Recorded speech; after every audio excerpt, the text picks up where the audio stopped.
Yeah, I agree. Like, Leshrac has a big role to play, for sure. And needs to be protected, at least at the start. You want to get a good start for this hero.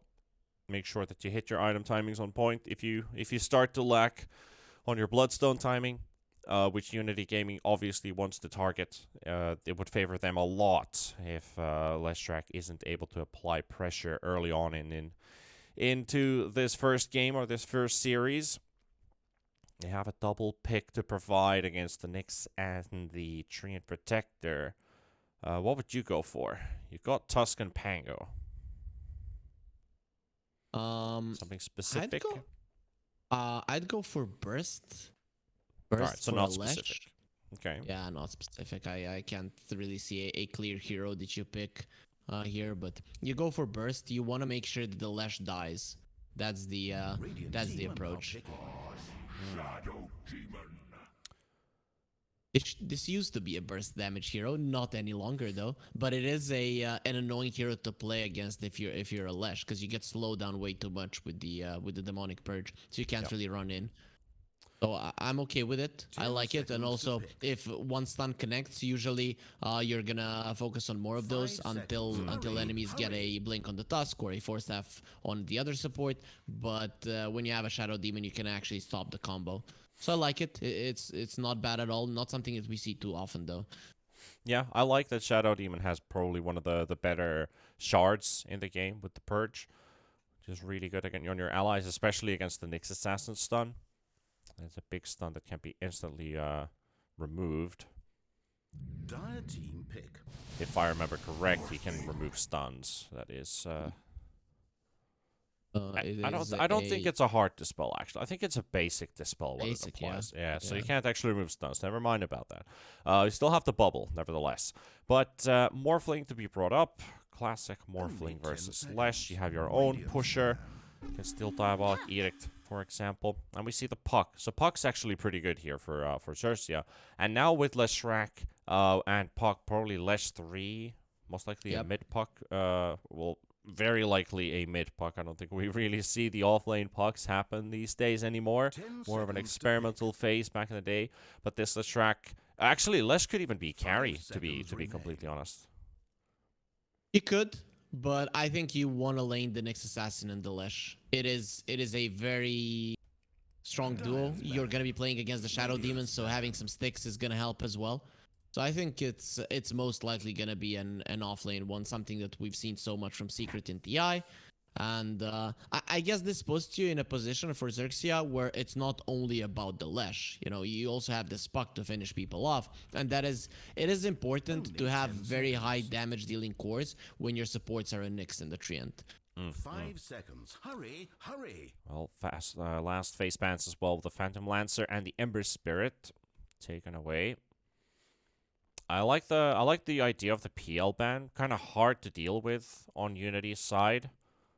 It's not kind of like the Naga type hero, but a bit different outside of that in the end. So it's looking. Wait, what are they looking for here with the Slark ban though? Yeah, I'm not so sure. If I was XERXIA, I wouldn't pick a Slark. Alchemist offlane? Nah. No, not. I mean, Alchemist mid for Unity. I don't know. It just loses the matchup though. But I feel like. Something weird tells me it could work. Like it's one of those like one of 1,000 games. Like you pull it off in a game one where you don't expect it to come out and you never pick the hero again. Kind of. I feel like that could be something, but Slark's one of the best counters to the hero, but probably not the case. You're probably not gonna go with the Alchemist. I'm thinking they want an offlane melee hero, and then they're afraid of the Tusk plus that one. Because the Pango is most likely going to be in the mid lane. That is something I would expect, because Slark and the Treant against other two melee heroes, they'll always win the brawl.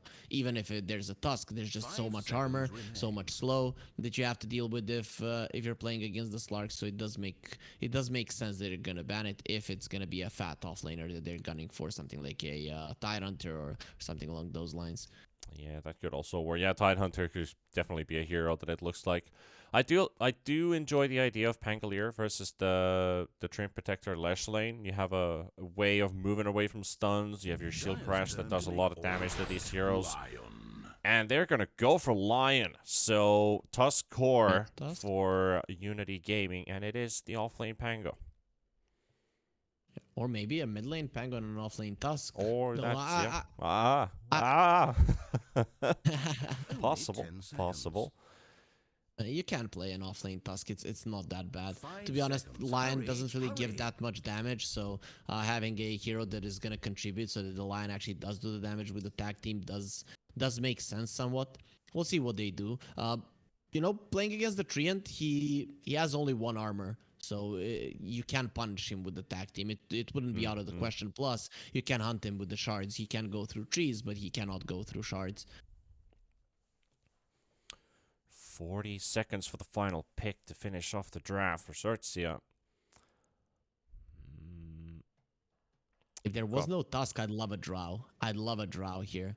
It would be a perfect hero. It's good against the Morphling. The silence is very big here. You build into a Force Staff, so later on you're okay against the Tusk, but early on you're going to be punished. Yeah, early on it's not going to be fun.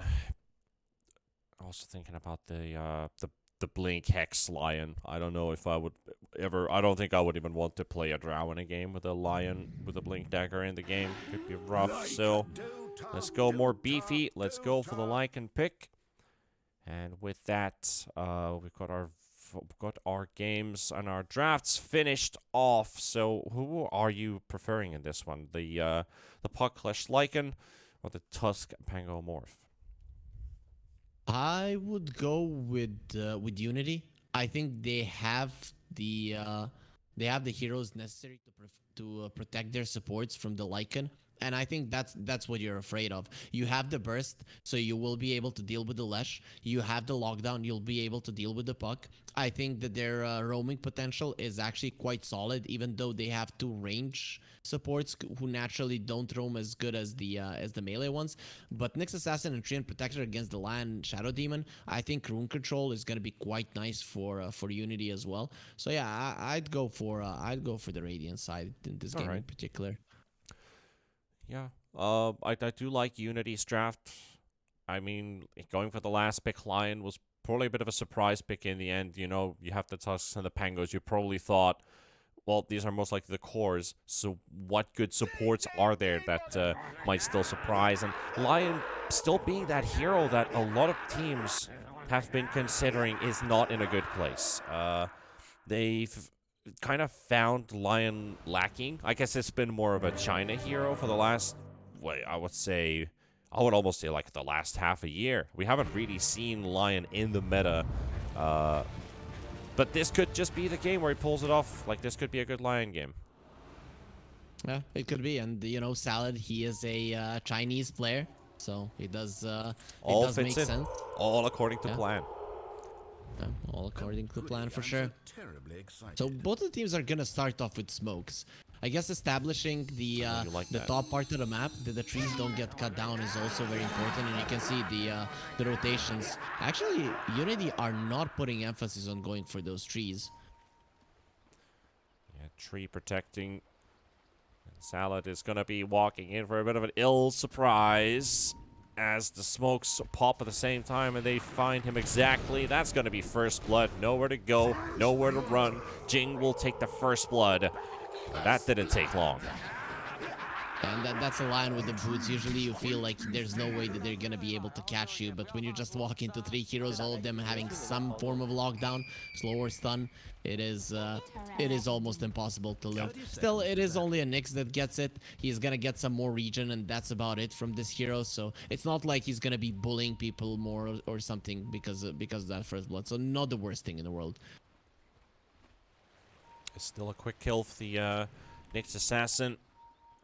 And on the courier, he's got himself a Windlace. Will be able to help out in the lane a little bit more for the Lycan. Pause 3 for Rupido.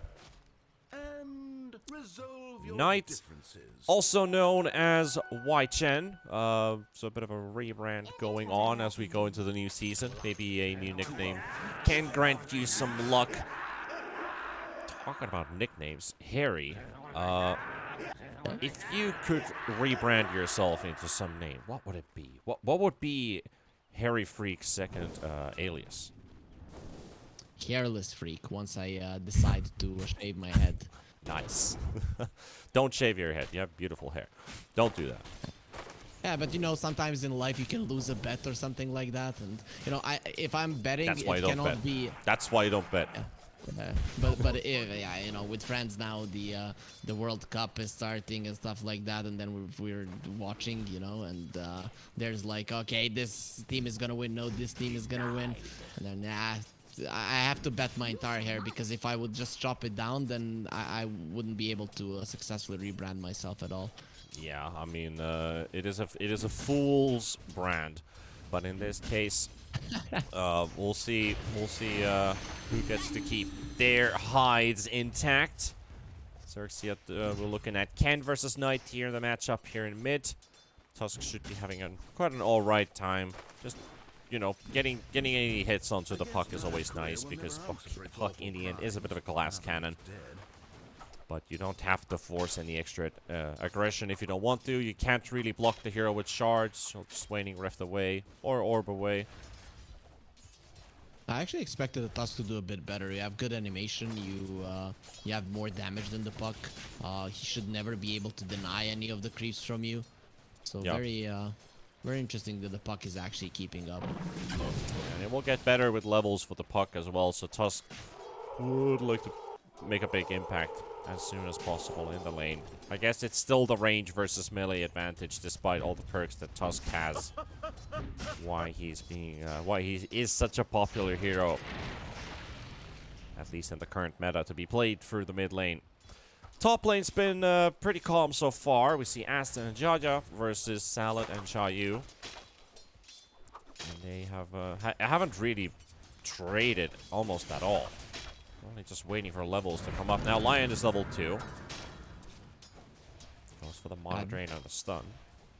This is one of those lanes where if you're Unity, you don't really want to fight that much. If you use all of your spells to go forward with the Pango, you can very easily be ran down, even if the Lesh remains on like 20% HP. Because Lion and the Pango don't do that much damage. So that's why you see the lane being so passive, as they're constantly just pulling the wave back and trying to secure the farm for the Pango. They can't really do much more than that.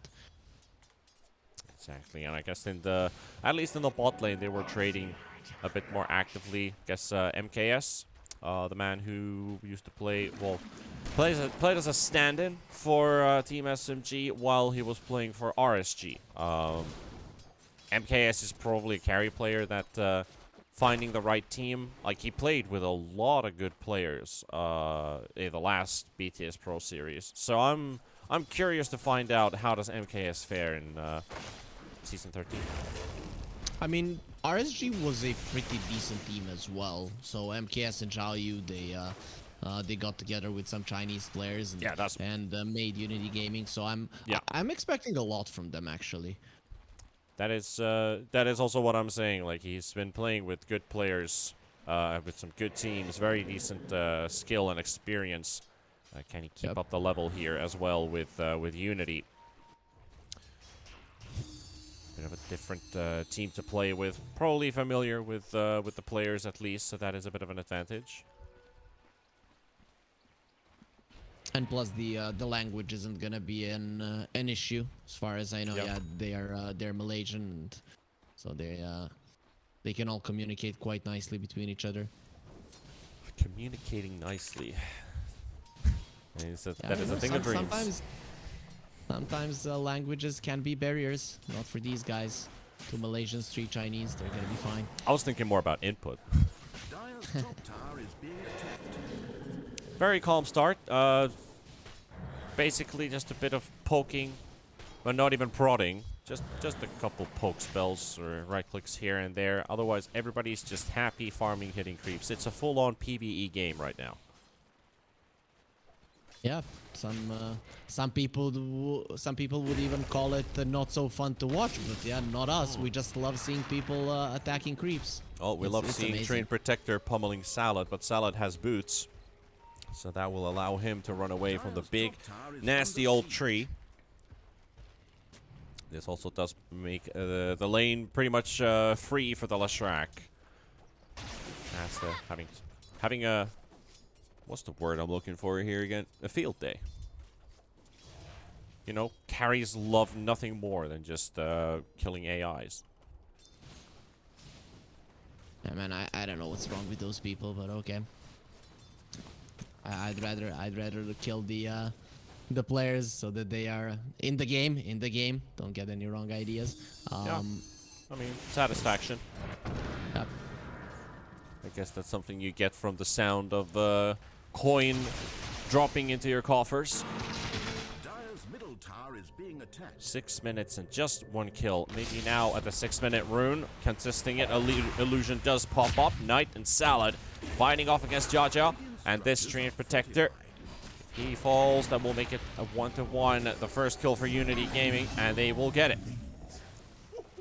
Puck steals the rune though. That is the big one.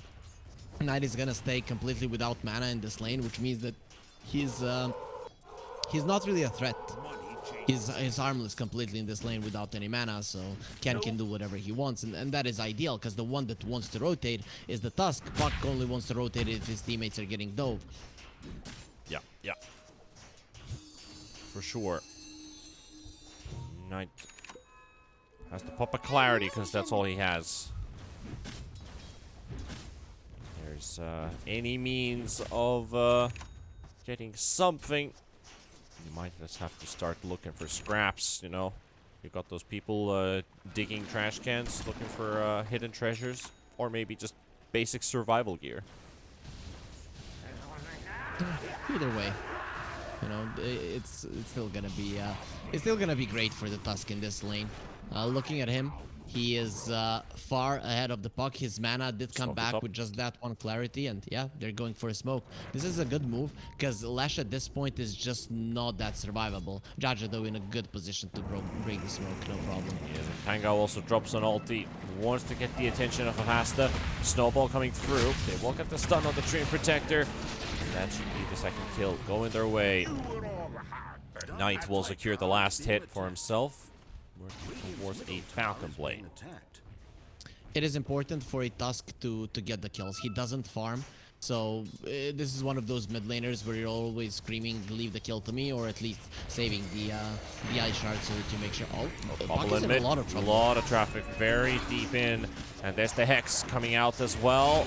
Ken nowhere to go despite the coil dropped. That will be a third kill for Knight, and he's got all the kills so far in this Tusk. Pretty happy with how things are starting off for him. And Arcane Rune is the perfect one for the Tusk. You want to fight with this hero over and over again, and with this one having the ice shards be such low cooldown, the damage output is actually insane for this part of the game. So I think you have to dodge the fights right now for XERXIA. You cannot engage this guy. Yeah, let's see. Top lane, though, they've got their eyes on the next assassin, but he's already safe under the tower. They are thinking about potentially diving it, and Jiayu will drop the Rolling Thunder. Nick's able to dodge him. Very good jukes, but walks straight into it, so he's not out of this one yet. Jiayu just needs to swashbuckle to connect, and the one charges will heal up Jing. Carapace. But he's already got 3 stacks of Shadow Poison, so Jiayu, he will finish him off. Meanwhile, Jaja and Ken smoking towards bottom, but Knight will spot the Treant Protector. He does a lot of damage as well. The Treant Protector does not stand a chance in this 1 versus 1. That is going to be a kill for the Tusk, but did they know about the Puck? Puck has a chance. MKS, there's the Tumbler toy. Right click comes through, but no spell usage. At least they forced the TP. Tusk is here, but Tusk with an Arcane Rune. More than ready to use the spells. We'll go for the Creep Wave instead. Just get the deep push. MKS is like, hey, you just killed all my creeps. What you doing? Get out of here. Nice presence of mind from Ken, seeing that he was not going to be able to save the Treant Protector and just went for the Morphling. Unfortunately, it doesn't work out. Sometimes ganks on this hero just don't. But at least he understood that he couldn't change anything there, and maybe tries to do something else on the map. So if you have that kind of a confidence to just let one of your heroes die, you can actually get really far in Dota, because some players just get pulled into it. Oh, I have to help him, and then you don't do anything. Some other time in some other game, Ken with that kind of a move will be getting a kill. Knight, LW putting some pressure into the mid lane with the catapult. DD rune as well for the Tusk. So this tower is going to fall if XERXIA is not going to make a move on it. Trying to pop the glyph at least. That's gonna cost them the catapult, but it's only 200 HP, so it's not an impossibility. You just go straight for it. There's the train to drop in a heal. You've got Xiaoyu and Salad also forcing away the opponents, making sure that they will get this tower. They're TPing bottom to defend though at the same time. Onto Rupido. See this like can get away. Shapeshift will be popped. Stun comes through. And that's all they needed. They just wanted to force out the shapeshift. However, Lion doesn't look like he's going to be too happy with this. At least he's got the backup from his friends. Make sure that they get the disarms that they need. Next assassin getting caught as well. Snowball coming in. Knight has got him in his sights. That is going to be the 6th kill. But one of the wolves seems to bite a lion onto his little pinky toe. And that is enough to kill the entire hero. That's very weird, but I'm gonna assume Knight doesn't know how the spike carapace Nyx versus the Tusk works. If you use the spike carapace and the snowball connects on you, you don't take damage, but the Tusk can then hit you because it counts like he already hit the spike carapace. But Knight there, he was waiting a couple of seconds for the spike carapace to stop, to end, and then he went for the walrus punch, where in reality you don't have to do that because the spike carapace was already popped. It's kind of like you just go like it's already taken the instance from the snowball. It just doesn't reflect the damage because there's no target to reflect it to. And we see a smoke coming in from the bot lane. So Salad and Knight, they've got their eyes on the Lycan, who has no shapeshift. But is he too deep? Oh, he walks back in. All right, he's going to get killed right here, right now. Lions will follow up as well. Knight, mega kill streak, 501. 7-2 so far. He's getting closer and closer to the death. So looking at the heroes of XERXIA, they all just die. They all just die from the walrus punch with the Deso. Xiaoyu is hunted. It is the best Tusk game so far. Pango in trouble. Does not get the Rolling Thunder off on time. Luckily for him, if it had went off, the Diabolic Edict pure damage would have still killed him. So it actually quite lucky for him that he died a little bit before that. But very unlucky that he got caught like a second before he TPs away.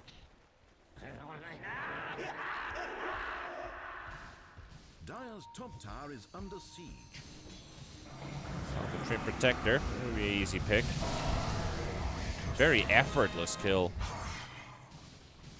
Oh, the Treant isn't having a good game. Not only for his score of 0-4, which is bad in itself, but you have a Treant Protector with 2 points in living armor, and you've already lost your mid lane and the top lane tower 14 minutes in. This isn't something that should ever happen. That should ever be allowed to happen. Yeah. Puck going all the way back home. Get that refill in. Meanwhile, Knight feels like he's got every rune so far. He got the DD rune, he got the arcane, he's got a regen now. Did he miss one of them? Or has he got all of them so far? I think he got every single one. And this is the point that we were making. Treant doesn't rotate to the runes. Both of the supports of Unity have some form of lockdown, and the Nyx Assassin just isn't that great of a hero against the Tusk in general, so he's not going to be able to assist the puck that much in getting those runes. So all of that did have a lot of impact in this Tusk's game, and now he is a beast because the Deso is coming over his way. Whoever gets punched, I don't even know if anyone survives that move. A Walrus Punch plus the Finger of Death. Every single hero of XERXIA is dead. Yep. And a quick Roshan attempt here with the tag team pop by Knight. And with that Desolator, should be easy work. Ken thinking about stealing, and here comes Asta as well on the side. Roche down to 2,500. This will not take long. They have to go. Yaya coming in as well with the stun. Will connect onto the Leshrac coil. Will be there onto the Morphling. Looking for the last kill with the Bloodstone heal. Keeping him at 700 HP. That's all he needs. Next Assassin for the stun. Jing will be taken down by Knight. That Walrus punch with Deso. Too hard to deal with. Salad, he might fall after Lycan does all the prep work for Ken to take it. And we'll also get Xiao Yu as Repeater. Follow up on another. 2 kills going in the way of both teams at least. The shard block. Lycan get hit by the snowball. There's a lot of jungle creeps in the vicinity. But they have the damage to finish it off. And since they never got Roshan, Roche is super low, but they don't have the resources to take it themselves either. A couple of things happened there that actually make the fight pretty solid for XERXIA. One is the Tusk decides not to go for the Lesh. They already used the finger on him, so I think the idea from Salad is kill him there. Oh, nice save. Yep. For how long though? Salad able to keep the Lesh at bay. There's a Centaur causing some trouble, but the Centaur is out of the way. They go for the snowball, looking for the last kill. Nice stun with the Nyx Assassin. Jing able to bounce it back. And there we go with Knight falling. Asta, big kills and a lot of money. Massive amounts of gold going their way. And Xiao Yu with the turnaround. He's got Salad, no finger, but at least some control. Oh, he gets stuck inside the diamond. He's stunned as well. Oh no, it could not have gone worse as well. There's not even a way to escape. Buyback coming in from the SD, but where are you gonna go? He did it to kill the Puck. Puck had 4 poison stacks on him, and if he would have waited, the Puck would have phase shifted it and dodged the damage. And dodged the damage, yeah. Makes Still, sense. ideal for XERXIA. So last fight, Tusk doesn't go for the Lesh. Rupido finds a beautiful angle to go into the backlines. You stop the Roche first time. This time around, that beautiful stun from Jing out of the snowball is what won them the fight. You instantly get the Tusk, and this is when the Nyx can work against the Tusk if you can time the stuns out of a snowball. When he's going for you, it's not easy to do. You have to do it in a pixel perfect manner, but when he's going for someone else, it is relatively easy to make it happen. And Jing, after that stun, he secured that the Lesh was gonna do the massive amounts of damage necessary. And now Unity Gaming, in their time when they were the strongest, when arguably they couldn't lose the fight, they out of 2 engagements they lose 1 completely, and with that the Roche. So perfectly done for XERXIA. They were thinking about Ken here in the bottom lane to get the kill, but yeah, back to that Roshan as well. Like, this is the reason why it's so good for XERXIA is also it's the Leshrac that carry the Aegis. Probably one of the best, or maybe even the best hero to have Aegis from the first Roshan. Especially with Bloodstone. Yeah, the best for sure, because you push the towers and you need both mana and HP. I don't think there's a better Aegis carrier currently in the game for sure. Yeah. So Asta and all of XERXIA are gonna be quite happy with it. Especially because of the pushing power. Otherwise, you could say Storm Spirit's a really good one, or at least somewhere in the top ranking. But this Lesh, definitely quite the something.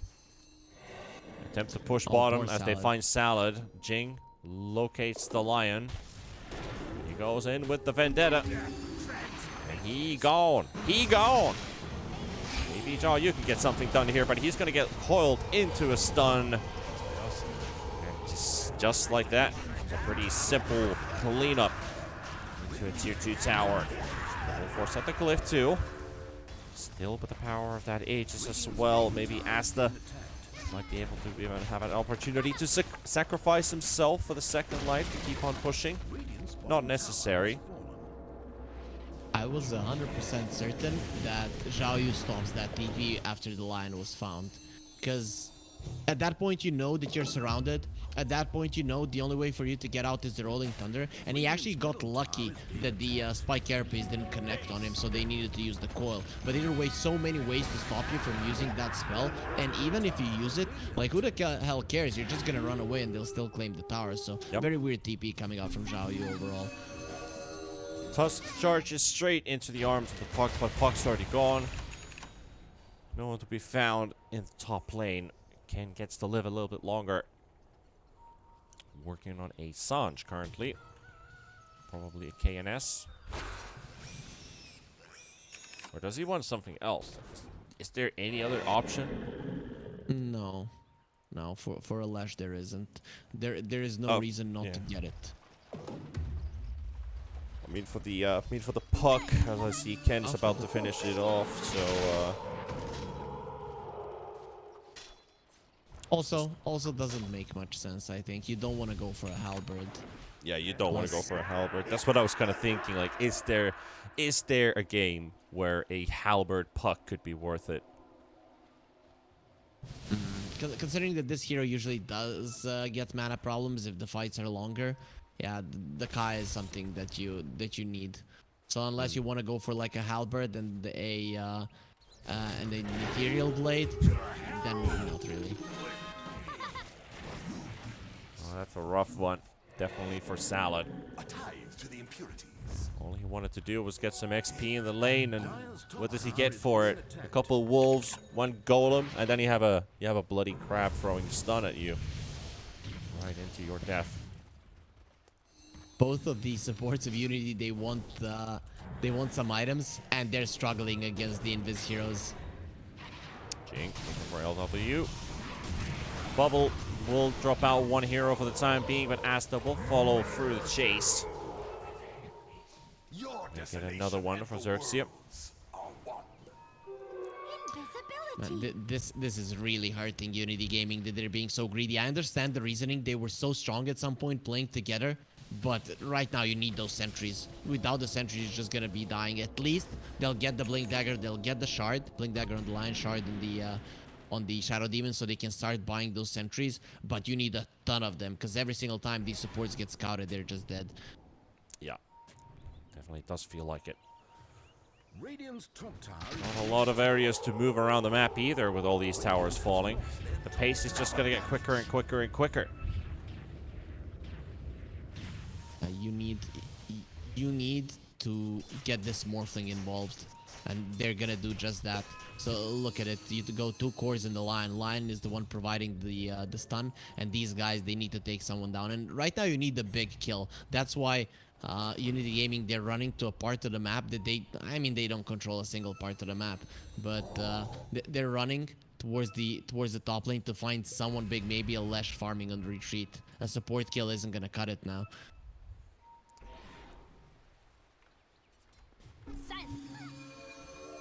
Smoke's about to run out. I hope to find somebody. There was a next assassin roaming around the river in the mid area, but a bit too far to jump. One hero could. Are you gonna get everybody there on time for the quick kill before the carapace goes off? Oh, the timings are so off. They are so off, Panda. I don't know how they do anything right now. This Lion should have had a blink 7-8 minutes ago. If that Roach went correctly, maybe even earlier than that. And now XERXIA, they control everything. They have map control, they have items, they do more damage. Everything is going their way, and that's why they're gonna force the fight completely now.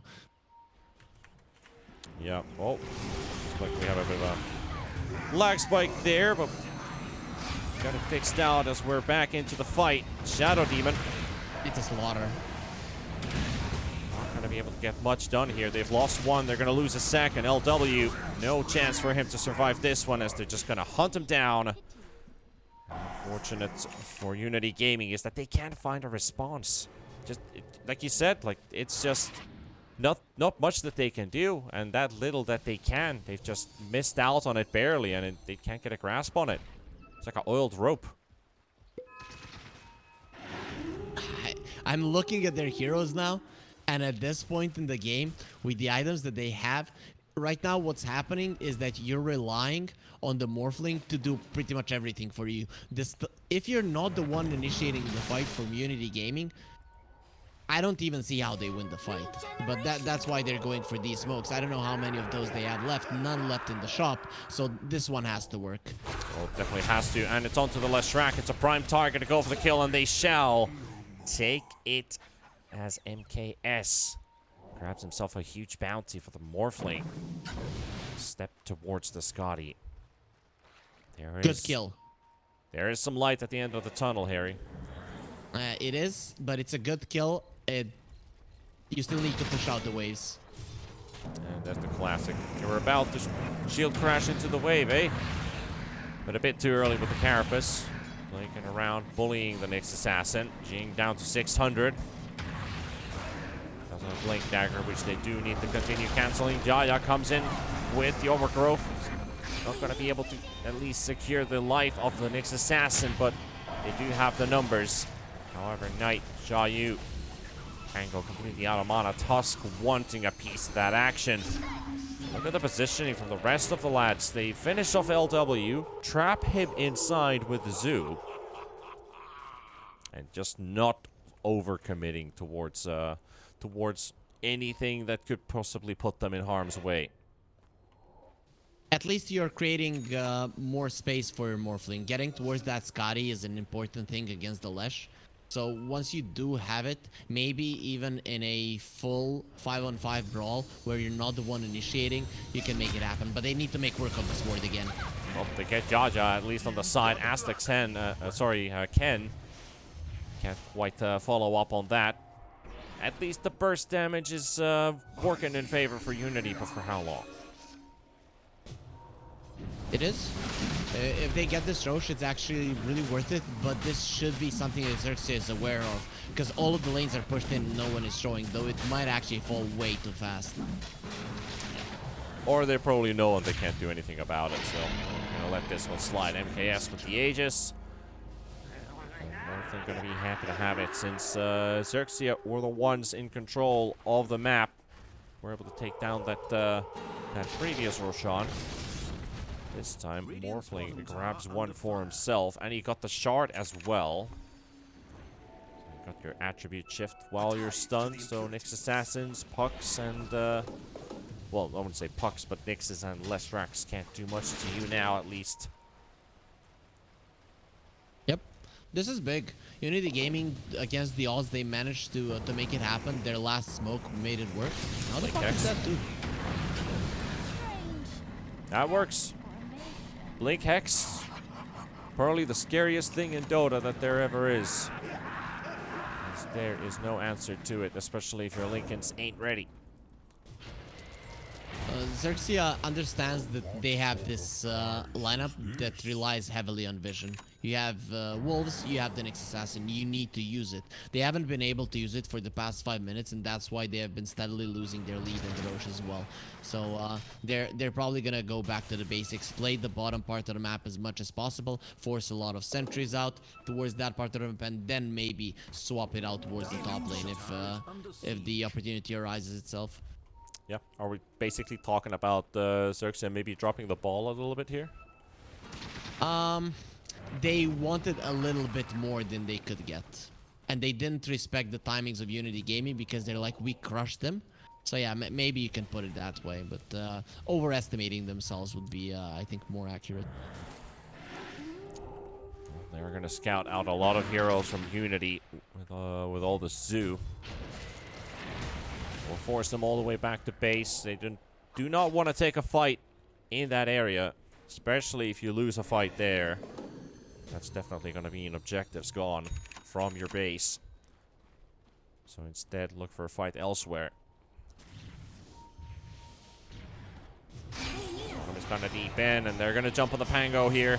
Getting the surprise. Snowball is going to be there. Nice stun by MKS, who turned into an Nyx Assassin himself. They're dropping very low on the side of Unity. SD to fall, and the Morphling dropping low as well. But MKS, he's still able to move around in the fight. There's the buyback coming in from LWW.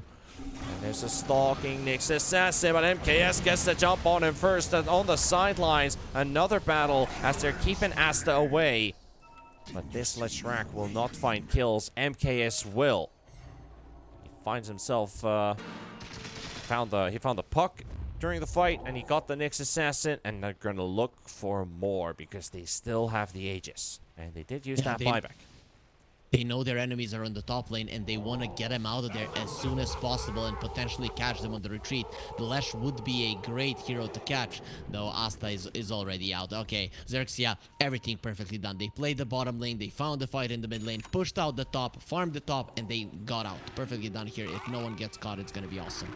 Let's see how much they can do here. Knight is going to be looking for targets right in front of the doorstep of XERXIA's base. Lycan down to 200 HP. So close to dying, but it's not going to be enough. MKS, 2 seconds for waveform, and he brought the Lycan in. But this is a battle of Morphling versus Lesh, and he can't get the Lycan until he gets the adaptive strike back off cooldown. MKS still 1 more minute with the Aegis, and he's tanking all the attention from Asta. Ken trying to look for the line in the back. He needs these extra stuns. Lotus into the Hex. Will bounce it back, but Ken is still down. And Jing in the middle. Gonna get dusted up. There's the follow-up Sun. Salad absolutely playing out of his mind with this Lion. Right positioning. He's in a place where he can support his team. We saw really good Pango ulti rolling on top. And MKS, he's got the damage to do the rest. Oh, both teams played so well in terms of understanding what their lineups need to do currently, and then their execution in the fight was amazing as well. We get a 3-man coil, but then just slight overextension from XERXIA going up that high ground, thinking, okay, we got them now, and the Rolling Thunder just catches them. This is the thing, they focused on the Shadow Demon there, and everyone protected Zhao Yu. He managed to survive long enough there, got his Rolling Thunder off, and then the fight was hard for XERXIA. Knight also clears out the Overlord creep from Rupido.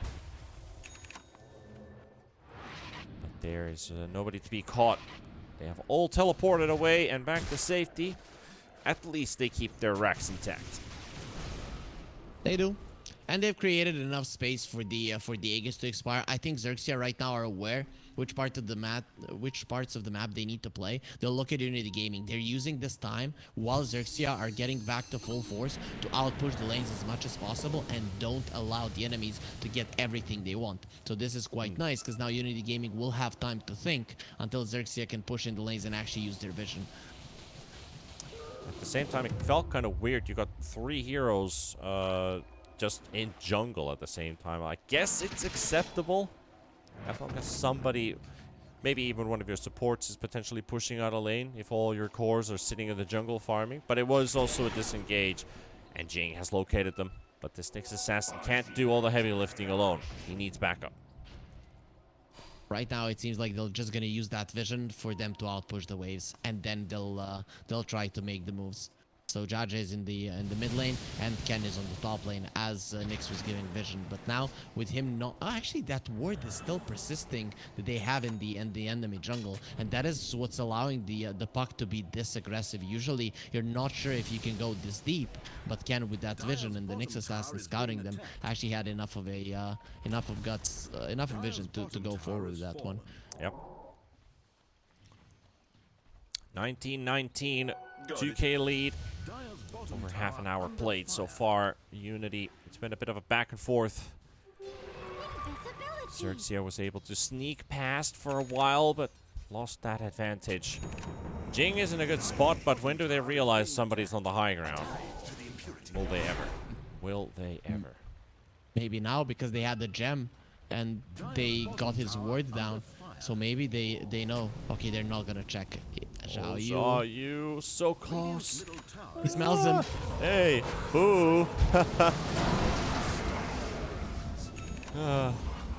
Aggressive scouting doesn't pay off this time. He doesn't even have time to blink away. Enemies coming from all directions. And the one and only entrance. The second his ward got scouted there, he needed to TP away. He should have known about it. Zhao Yu, he had his thoughts about that one. In the end, he checked, and obviously he'll get the kill. Yeah, good old greed is good. I mean, what can Dota, even Dota 1 players, you look at Warcraft, you look at greed is good. What have we been taught since we were kids? Sometimes you just can't let go of it if it feels too good. MKS in the front, finished off the range racks. For an entire set of racks, this is not gonna take too long. Any response from XERXIA, they're gonna go. Asta gonna be getting the jump in first. But no stun connection. are still going to go for reinitiation, at least with the... Looks like a dragon also showed up. Still no proper fight coming out, at least. We've got Ken on the other side. Wolves giving information and vision of Unity. And here goes Ken. Ken at least pokes a bit. Lion is about to drop low. He's down to 300. Almost gone completely. Chased out. Bubble save. And that should be the end of Salad. Or is it? Is it? He's going to come back in. He's going to zap Asta, but he will zap himself with the Lotus Orb. Now pummeling the puck is going to be MKS. And they've cleared out Ken. They've got the puck. A Knight punches the Wolf. Wolf says, ow. Wolf, go die. And MKS to Siege. They're going to go for a second lane of Raxor, just end the game. They could. They've got a nice 50-second window. They force out Let's Just Buy Back, and I think that just might be enough. One tower should be good. And the Wolves say, ow, not ow. Just so that we're clear there. But, yeah, that was a beautiful thing from Unity. What they were trying to do is constantly bait him out of the base. Trying the same move once again, but no, just not going to happen. It's not that region good if you can't kill the hero that is destroying you completely.